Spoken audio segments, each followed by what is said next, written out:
Bakit ka takbo ng takbo? Nakakapagod yan. Sino bang nagsabing hindi ito nakakapagod? Siguro lahat naman ng bagay sa mundo ngayon nakakapagod na.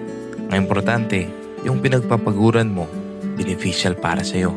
Yung tipong, dahil dito, mas masaya ka ngayon, less drama, may takas ka saglit sa problema sa buhay. Kumbaga, at peace ka kapag ginagawa mo ang bagay na ito. At ang pinaka-goal ay dapat maging healthy ka. Bonus na lang kapag may mga nakakasama kang masaya kasama. Yung ang hanap din ay peace at less drama sa buhay.